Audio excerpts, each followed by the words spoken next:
I basically spent the last four Christmas, I think four Christmas, but actually I left home properly in 2019, so I basically spent more than four Christmas away from home.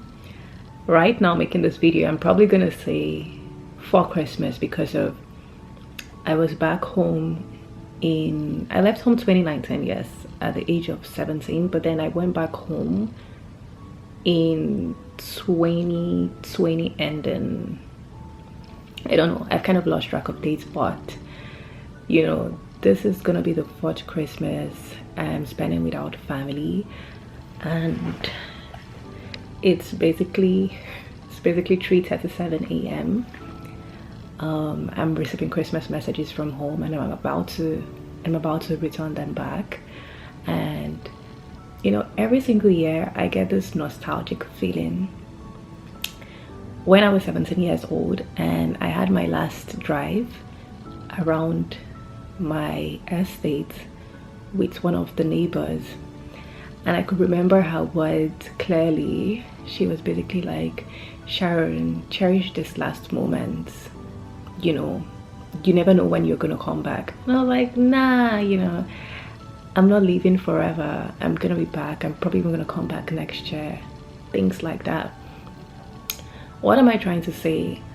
I kind of left home with the intention of, when I leave, home is home, I'm always gonna come back every year, you know, I have my green passport, things like that.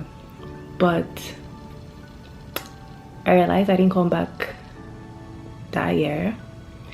I realized I didn't come back the next year. I realized, and each year just kept like a passing stone. My neighbor actually that told me this, may her soul rest in peace, but currently she's no more, and it just kind of makes you realize that a whole lot changes.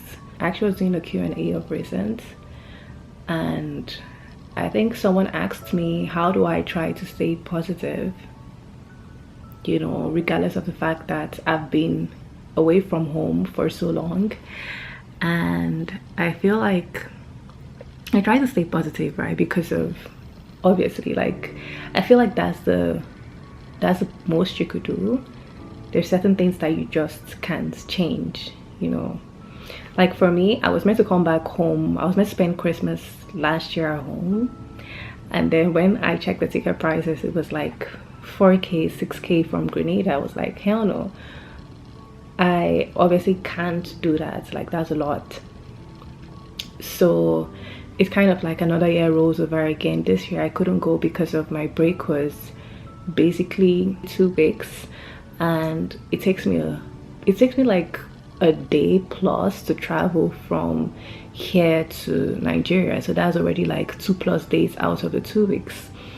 So it was just like, yeah, I don't know if spending 3K, 4K was worth going back for only 2 weeks, and that's still a lot considering the whole economic situations of things.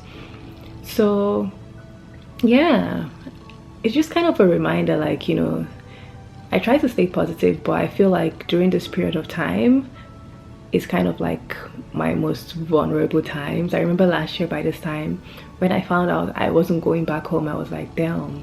I just called my mom, and I kept, like, you know, I was sobbing. I'm not even gonna lie, I was basically sobbing, and I was like, I kind of remember, like, growing up as kids, Christmas will still remain my favorite holiday, even if right now it's basically my most emotional holiday. But growing up as kids, Nigerian culture, you always look forward to the Christmas, you know, you get Christmas clothes, you go to church in the morning and watch people play Mary and Joseph. I played Mary once and I had to wear like a whole mosquito net to kind of cover myself, which was so funny. But you always know when Christmas is coming. You get your Christmas clothes, you get your Christmas shoes, and you know, you're so excited with the Christmas with the Christmas eyeglasses. If you're African, you know, I think Caribbeans also do that. But it was just kind of fun memories, fun times. And then you come back home and you know your mom has cooked the nicest pot of jollof fried rice with chicken. Chicken was it was a rich man's food, but you know, every Christmas you were gonna have chicken. So I'm just here and it's 3 a.m. I'm about to reply my Christmas messages because it's 3 a.m. here, but it's currently 11 a.m. in Nigeria. So I'm about to just reply some of my family members' Christmas messages and wish them back.